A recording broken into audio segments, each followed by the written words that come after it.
वसुदेवसुतं देवं कंसचाणूरमर्दनं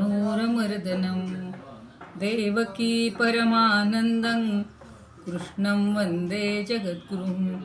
गुरुर्ब्रह्मा गुरुर्विष्णुः गुरुर्देवो महेश्वरः गुरुः साक्षात् परब्रह्म तस्मै श्रीगुरवे नमः। शान्ताकारं भुजगशयनं पद्मनाभं सुरेशं विश्वाधारं गगनसदृशं मेघवर्णं शुभांगं लक्ष्मीकान्तं कमलनयनं योगिभिर्ध्यानगम्यं वन्दे विष्णुं भवभयहरं सर्वलोकैकनाथं यं ब्रह्मा वरुणेन्द्ररुद्रमरुतस्तुन्वन्ति दिव्यैस्तवैर्वेदैः साङ्गपदक्रमोपनिषदैर्गायन्ति यं सामगाः। ध्यानावस्थिततद्गतेन मनसा पश्यन्ति यं योगिनो यस्यान्तन्न विदुःसुरासुरगणा। देवाय तस्मै नमः, देवाय तस्मै नमः। जय श्री कृष्ण।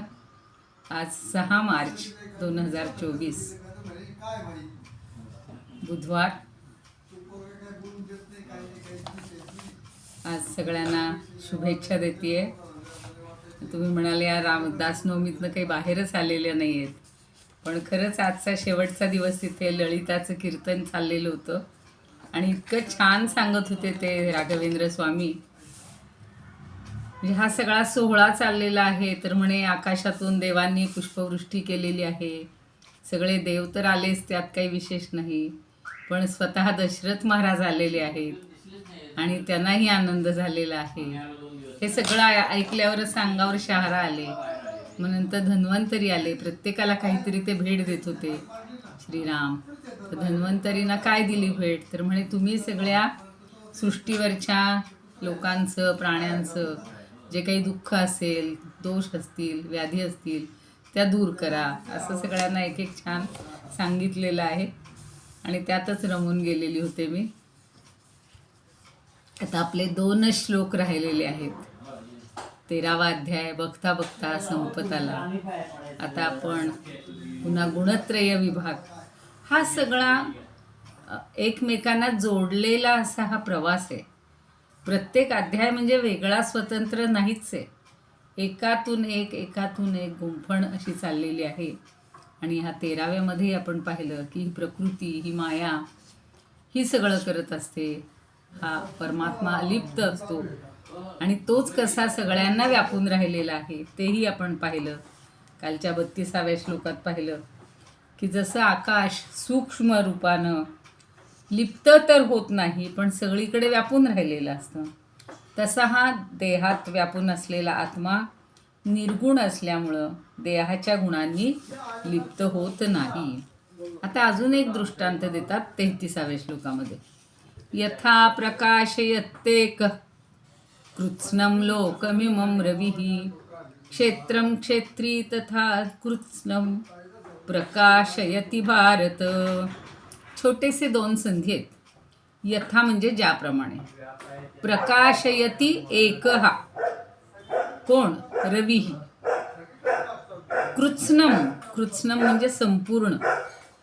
लोकम इमम, लोकम, इमम म्हणजे या, लोकम म्हणजे लोकाला, या संपूर्ण लोकाला म्हणजे ब्रह्मांडाला एकटा सूर्य, एक सूर्य काय करतो, प्रकाशयती म्हणजे प्रकाश देतो, प्रकाशित करतो. एकच सूर्य या संपूर्ण ब्रह्मांडाला प्रकाशित करतो. खालच्या ओळीला म्हणले क्षेत्रं क्षेत्री तथा कृत्स्नं प्रकाशयति भारत. तथा भारत म्हणजे हे अर्जुना,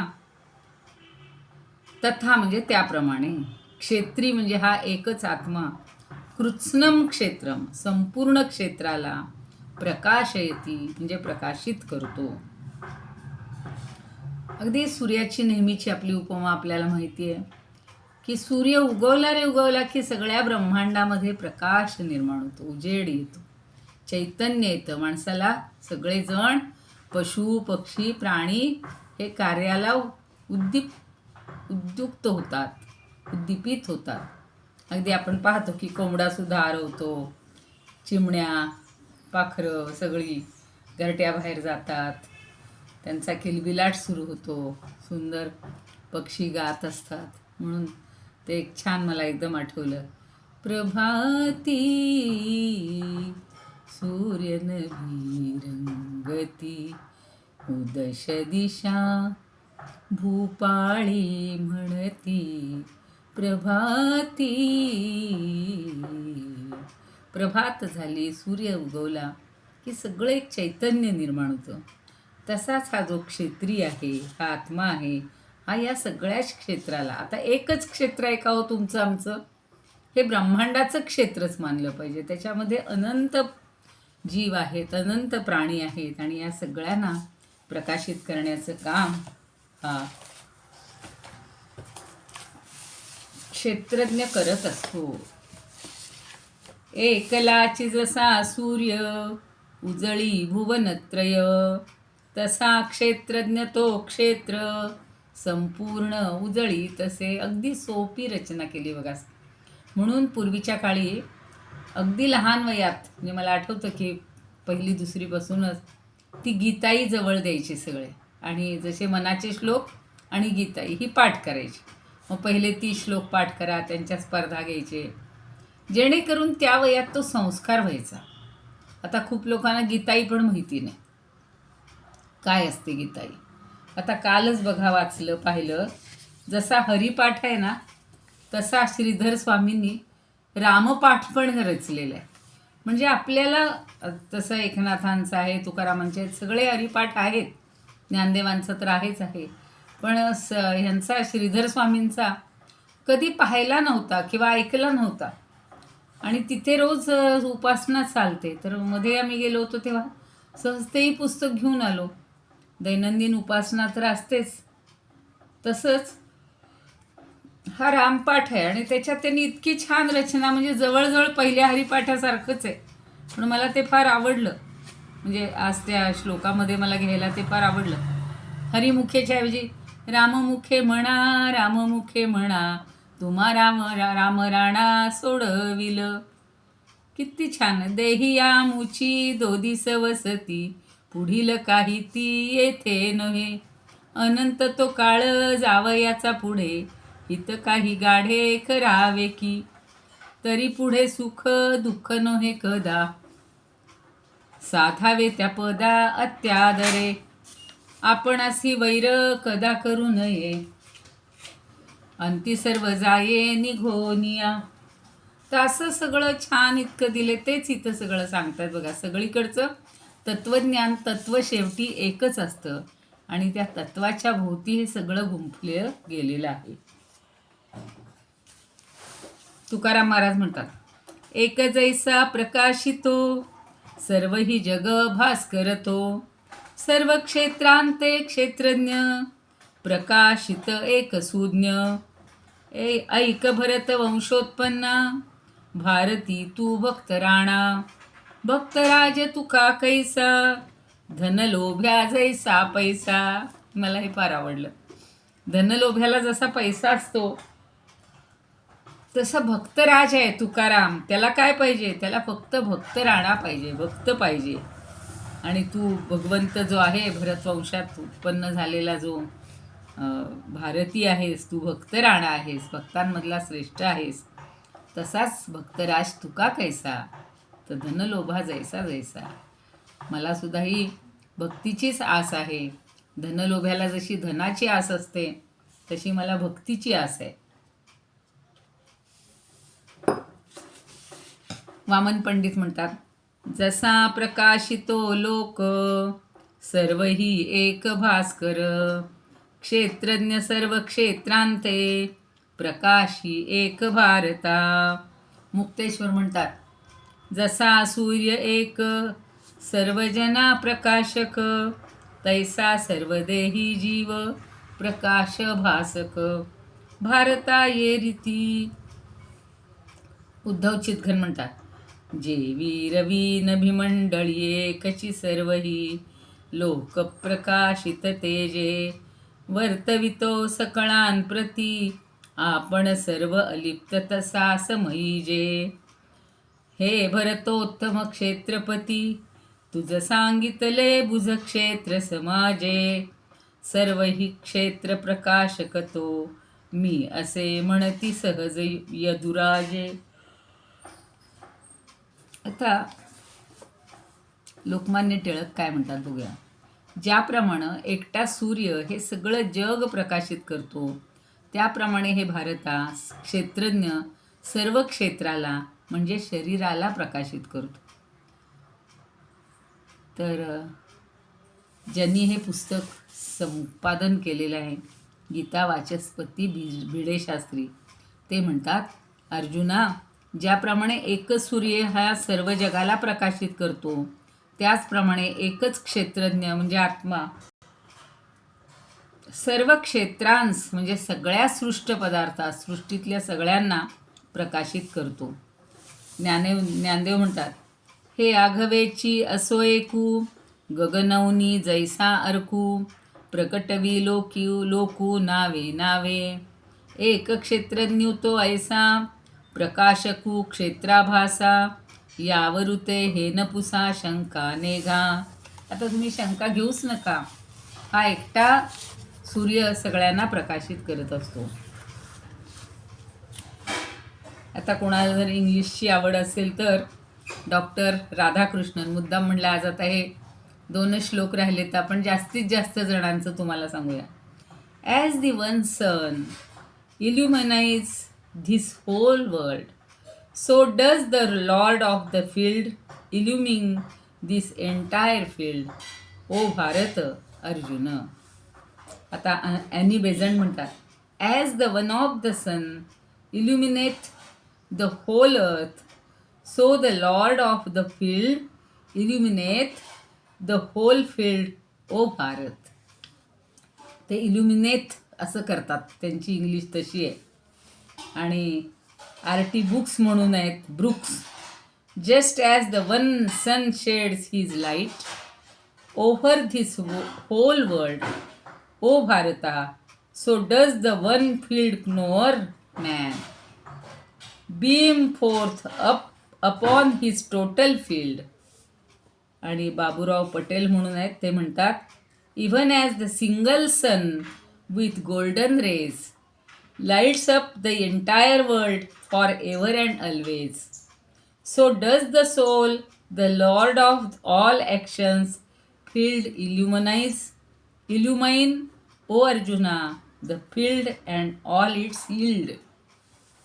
अजून गीता प्रेसनी म्हटले, अर्जुना, as the one sun illumines this whole world, so the one Atma, spirit, illuminise the whole क्षेत्र मीन्स फील्ड. असे इंग्रजीतनं पण खूप जणांनी दिलेले आहेत. आता आपण कीर्तनेंचं बघूया. पाही एक नभीस तेज उगवे जो दिव्य साभास्कर. पाही एक नभीस तेज उगवे जो दिव्य साभास्कर. लोकां सर्व हितो प्रकाशित करी तेजे जसे सत्वर. तैसा क्षेत्रपती प्रकाशित असे क्षेत्रासया सर्वही. ऐसे निश्चित भारता समजतू मिथ्या नसे शब्दही. आता अनंत तनय म्हणतात, रवी एक जेवी पार्था सकलांना दे प्रकाश या लोकी. क्षेत्रज्ञ एक तेवी सर्व क्षेत्रा प्रकाश देतो की. मारुलकर म्हणतात, देतो प्रकाश भास्कर एकची असुनी समग्र जगताला. तैसा क्षेत्रज्ञ हितो प्रकाशितो बा समस्त देहाला. डॉक्टर खैर म्हणतात, एकची सूर्य नभी परी तेजे उजळीत सर्व जगताला. क्षेत्रातील या क्षेत्री देई चैतन्य सर्व क्षेत्राला. चव्हाण म्हणतात, जसा सूर्य एकटा सर्व जगास प्रकाशतो भारता तसा क्षेत्रज्ञ शरीरास प्रकाशतो. मोरोपंत म्हणतात, सकळ ही लोका जैसा, करी कौंतेया प्रकाश हाच रवी. क्षेत्रक्षेत्रज्ञ ही तो तैसा, करूनी प्रकाश संचरवी. तर तुलसीदास म्हणतात, जो प्रकाश एके करे, सब जग सूरज देव. त्यों सब ही के देह मो, परमात्म को भेद.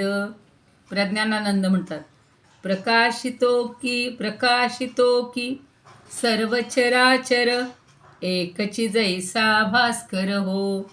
सर्वा क्षेत्रात क्षेत्रज्ञ ही, एक भारता प्रकाशितो. ताठले म्हणतात, जैसा प्रकाश देतो, अखिल जगाला सदैव एक रवी. क्षेत्रे क्षेत्रज्ञ तशी, प्रगट करी हा समस्त ही बरवी. मिरजकर म्हणतात, एकला जेविया लोका, प्रकाशित करी रवी. क्षेत्रज्ञ तेविया सर्वा, क्षेत्रा पार्था प्रकाशवी. गडकरी म्हणतात, एकटा हा जसा सूर्य, जग सारे प्रकाशितो. तसा क्षेत्रज्ञ हा पार्था, सर्व क्षेत्रान प्रकाशितो. भारती म्हणतात, अखिल ही विश्व प्रकाशी, उज्ज्वल रवी एकटा स्वतेज गुणे. क्षेत्रज्ञ एक आत्मा, क्षेत्र प्रकाशित करीत आत्मगुणे. गोखले म्हणतात, एक सूर्य जसा देतो, सर्व लोका प्रकाशतो. क्षेत्री तसा सर्व क्षेत्रा, प्रकाशकही भारता. सेनापती बापट, जसा प्रकाशवी सर्वा, लोकान भास्कर एकला. क्षेत्रा सर्वा तसा क्षेत्री, भारता हा प्रकाशवी. नंदापुरे, जसा सकळ या लोकांना, प्रकाश देई एक रवी. तैसा पार्था एकच आत्मा, सकल ही जगता प्रकाशवी. हरिपंडित, स्वये जगी राहुनिया निराळा, जैसा प्रकाशी सविता जगाला. क्षेत्री तसा राहुनिया परेश, पादादी शीर्षात करी प्रकाश. तर काशीनाथ स्वामी म्हणतात, रवी जसा एक अनेक याजना, प्रकाशुनी देख अलिप्त अर्जुना. तैसाची क्षेत्रज्ञ समस्त क्षेत्र हे, प्रकाशुनी जाण असंग तो स्वये. आता आठवले केरळमधील म्हणतात, की एक भानू असुनी न भात, पार्था प्रकाशे सगळ्या जगात. क्षेत्रज्ञ तैसा जरी एक आहे, क्षेत्री प्रकाशून समस्त राहे. तथ्य म्हणतात, जसा एकला सूर्य हा तेज राशी, प्रकाशी तसे सर्व भूमंडळासी. तसा देही हा राहुनी या शरीरी, प्रकाशी तसे देह सारा विकारी. देशपांडे म्हणतात, प्रभाकर जैसा एकलाची येतो, अखिल जगताला प्रकाशित करीतो. तसा क्षेत्रज्ञ क्षेत्री नव्हे न्यून, चेतविते जे क्षेत्र सर्व जाण. नातू म्हणतात, जैसा प्रकाशी रवी रूप असोनी एक, नारायण प्रभू जगातील सर्व लोक. क्षेत्रज्ञ ही सकल देह तसे प्रकाशी, गाभारता असुनी एक समस्त देशी. मराठे, असे एक भानू परिपार्थ राया, प्रकाशी तसे तोच त्रिभुवनाया. तसा राही क्षेत्रज्ञ ही एकटा तो, परी सर्व क्षेत्रा प्रकाशी पाहतो. निमकर म्हणतात, असो निरवी एकला जेवी लोकी, प्रकाशित सर्वा जगाला करी की. तसाची महाबाहु हा क्षेत्रवासी, प्रकाशून सर्वत्र टाकी बहुसी. पाहिजे, बहुसी म्हणजे प्रकाशून सर्वत्र टाकतो. तसा सगळ्या म्हणजे 1 2 3 4 5 6 7 8 9 10 11 12 13 14 15 16 17 18 19 20 21 22 23 26 29 32 36 आणि 3 39 जणांचे समश्लोकी आणि त्याच्यावर विचार आहेत. तरी शंकराचार्यांचे आपण वेगळे घेतो. यांनी शंकराचार्यांचं घेतलेलं नाही आहे. किंवा ज्या नव्या नव्या हे झालेले आहेत टीका, किंवा नवे नवे तर किती हिंदीतनं झालेले आहेत, हिंदीचे पण आहेत समश्लोकी, असे आम्ही मागेही घेत होतो. आता त्याच्यावर शंकराचार्य काय म्हणतात बघा. ज्याप्रमाणे हेच आहे सगळं, एकच सूर्य सगळ्या लोकांना प्रकाशित करतो, त्याचप्रमाणे महाभूतांपासून धृतीपर्यंत, म्हणजे आता आपल्याला पहिले काही श्लोक बघावे लागतील, त्या संपूर्ण क्षेत्राला एकटा असूनही हा सूर्य प्रकाशित करतो. कोण प्रकाशित करतो? तर क्षेत्रज्ञ म्हणजे परमात्मा. तो एकटा असूनही इथे त्याला सूर्याचा दृष्टांत दिलाय. एक तर आत्मा सूर्याप्रमाणे या शरीरात एकमेव आहे आणि तो अलिप्त पण आहे.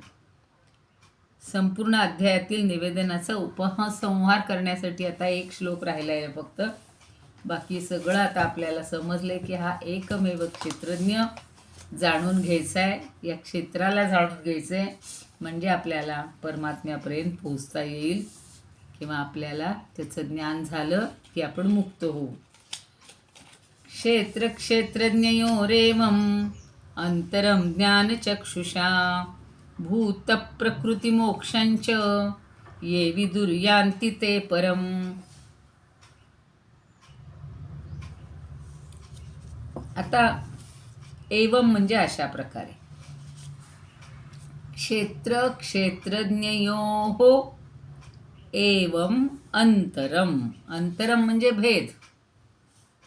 क्षेत्र आणि क्षेत्रज्ञातला फरक कळलाय. क्षेत्र हे जड आहे, विकारी आहे, क्षणिक आहे, नाशवंत आहे, आणि क्षेत्रज्ञ हा नित्य आहे, चेतन आहे, अविकारी आहे, अविनाशी आहे. हा सगळा भेद जाणणं म्हणून म्हणलेलं आहे क्षेत्र क्षेत्रज्ञयोः एवं अंतरम.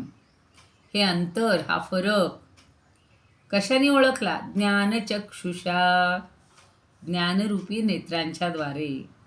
आणि मग काय होतं? भूत प्रकृती मोक्षंच, म्हणजे या सगळ्या कार्यासहित प्रकृतीपासून सुटका. मोक्ष म्हणजे सुटका. या गोष्टी कशामुळे जाणतात? ज्ञानचक्षुषा, ज्ञानरूपी नेत्रांच्या द्वारे. पुढे एक छोटा संधी आहे, विदुर्यांती. विदुहू अधिक यांती. विदुहू म्हणजे जाणतात, आणि यांती म्हणजे प्राप्त करून घेतात. काय प्राप्त करून घेतात? परम यांती, परमपद किंवा परमब्रह्म यापर्यंत जातात. खऱ्या संस्कृतमधला या धातूचा अर्थ आहे जाणे. मला फार तो आवडतो. एकाक्षरीचा आहे. पा म्हणजे प्राप्त करणे, रक्षण करणे, आणि या म्हणजे जाणे. तर यांती म्हणजे जातात, म्हणजेच प्राप्त करतात. काय प्राप्त करतात? परम यांती. परमपदाला पोचतात किंवा परमपद प्राप्त करून घेतात. कोण? जे ज्ञानचक्षुच्या द्वारा हे सगळं जाणतात, क्षेत्र आणि क्षेत्रज्ञातला भेद, अंतर जाणतात, ते या प्रकृतीपासून, या कार्यासहित त्या प्रकृतीपासून मुक्त होतात किंवा सुटका करून घेतात. आणि ज्ञानचक्षुषा द्वारा तत्वतः त्याला पाहतात आणि त्याला प्राप्त करून घेतात. आता ज्ञानचक्षुषा हा महत्त्वाचा आहे. आपले हे चर्मचक्षु आहेत, यांनी सगळं बाहेरचं दिसते, सगळं बाहेर आपलं लक्ष आहे. पण अंतःचक्षु जे ज्ञानचक्षु आहेत, त्यांनी जर आपण आता सकाळी तर वाचलं, ऐकलं, एक क्षणभर फक्त रामाचं ध्यान, एक क्षणभर, त्या क्षणी जर आपण सगळ्या जगाला विसरलो, जगातलं सगळं विसरलो, आणि एक क्षणभर जरी त्याचं मनापासून ध्यान लागलं, तर तो राम आणि आपण एकरूप होतो. इतकं सोपं आहे. पण आपल्याला 24 तासातले 365 दिवसातले, जेवढं तुमचं आमचं प्रत्येकाचं वय असेल तेवढ्या वर्षातला एक क्षण असा मोलाचा काढला पाहिजे. तो प्राप्त व्हायला पाहिजे. या मनातलं, या बुद्धीतलं, या डोक्यातलं सगळं संपायला पाहिजे. आपल्याला म्हणजे डोळे मिटले, चिंतन करायला लागलं, रामाचं करा, ध्यान करा, जप करा, 100 गोष्टी आठवायला लागतात. ज्या दिवसभर करायच्या आहेत, ज्या काल होऊन गेलेल्या आहेत, ज्या उद्या होणार आहेत, त्या सगळ्याचं नको त्याचं आपण स्मरण करत राहतो. तर म्हणून इथं त्यांनी छान सांगितलेलं आहे की या प्रकृतीपासून, तिच्या कार्यापासून जर सुटका हवी असेल तर या ज्ञानरूपी नेत्रांच्या द्वारा तत्वता जे जाणतात ते महात्मा किंवा ते लोक परमब्रह्म प्राप्त करून घेतात. म्हणून आजचा शेवटचा श्लोक आहे. क्षेत्र क्षेत्रज्ञयोरेवम अंतरम ज्ञानचक्षुषा भूत प्रकृती मोक्षंच ये विदुर्यांती ते परम. त्यांना ते परम हे प्राप्त होतं. बघूया आता शेवटच्या ओव्या सगळ्या काही घेत नाहीत आता. एवढे 36-39 वाचायलाही वेळ जातो आणि तुम्ही म्हणाल तेच तेच तेच तेच काय सांगताय. पण एक तुम्हाला त्याचा विस्तार कळावा. गीतार्थ कोश म्हणलेले, कोश अर्थाचा कोश, गीताच्या अर्थांचा कोश. प्रत्येकानं, परवा मी गेले होते माझ्या मुलाकडं, तर ती आमची नाचत नाचत आली आणि तिनं ते शोभादर्शक विकत आणलेलं होतं.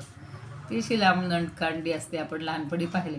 मला म्हणे आजी डोळा मीठ आणि हे सगळं फिरून फिरून बघ. त्या शोभादर्शकात बघा, असं फिरवलं की सारखी वेगळी आकृती तयार होते. लहानपणी आपण ते बनवत होतो. अशा काचा घ्यायच्या 3 किंवा 4 आणि 3 आणि त्याबरोबर जोडायच्या, चिकटवायच्या, त्याच्यात साधे काचेचे तुकडे टाकायचे, बांगड्यांचे फुटलेल्या वगैरे, आणि असंच पुढे ती छोटासा आरसा किंवा काच लावलेली, त्याच्यातून ते बघायचं आणि फिरवत फिरवत फिरवत केलं की हे जसं शोभादर्शक वेगळा रूप, रंग, आकार आपल्याला दाखवतं, तसं या प्रत्येक श्लोकातून ज्याला जसा भावलाय तसा अर्थ आपल्याला समजलेला आहे.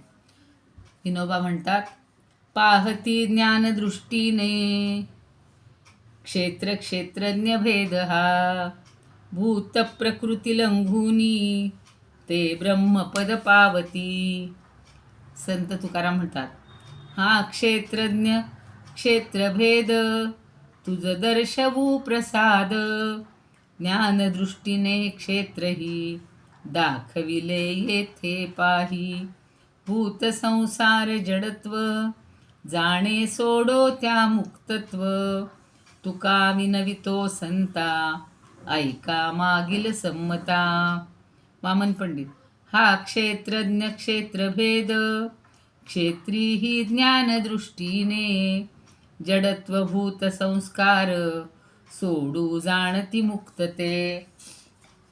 जे मुक्त होत आहेत, ज्यांना मुक्ती हवी आहे, ते मात्र हा जो भेद आहे हा जाणून घेऊन सोडून देतात. तर अगदी थोडक्यात छोटे बघूया. गोखले म्हणतात, क्षेत्र क्षेत्रज्ञ हा भेद पाहुनी ज्ञानचक्षुनी माया विकार मुक्तीचा जाणे मार्गच मुक्त तो.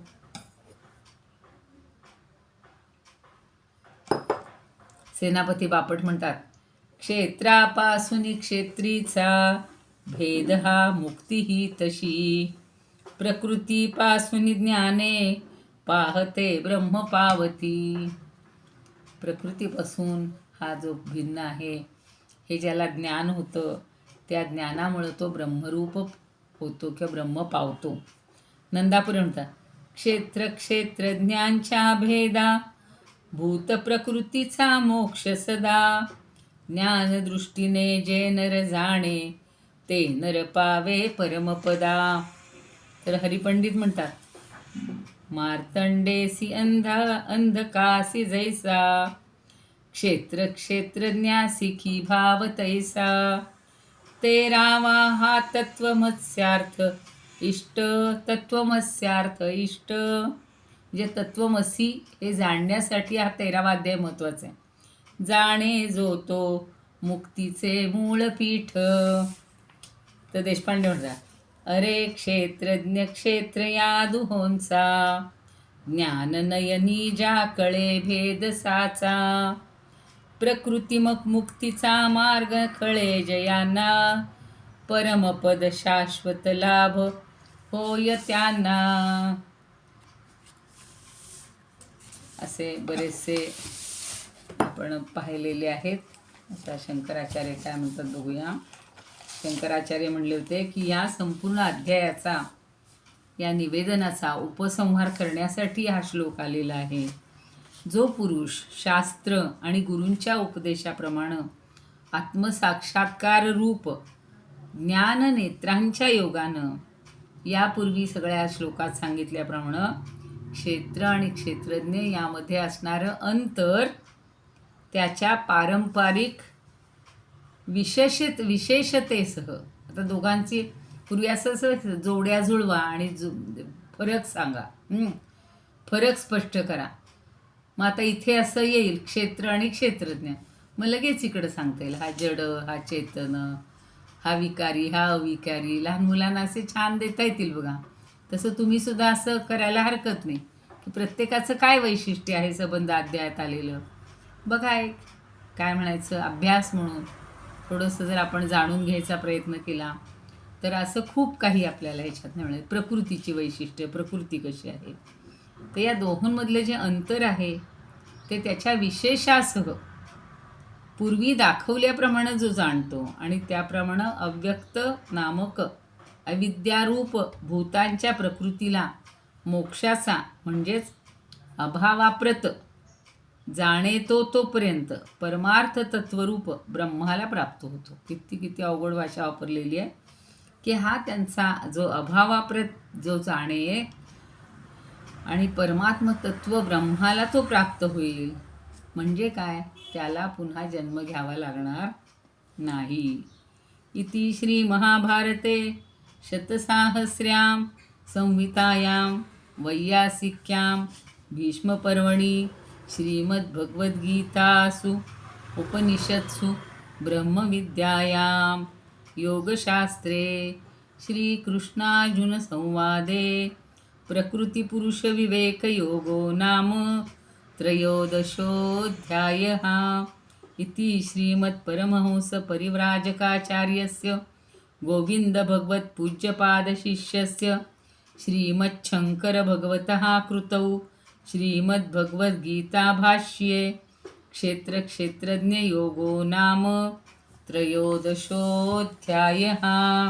आणि त्यांनी कसा पहिल्यांदा म्हटलेला होता, भीष्म पर्वातून आलेल्या ब्रह्मविद्या प्रकृती पुरुष विवेकयोग. त्यांनी प्रकृती पुरुष हेच नाव दिलेलं आहे.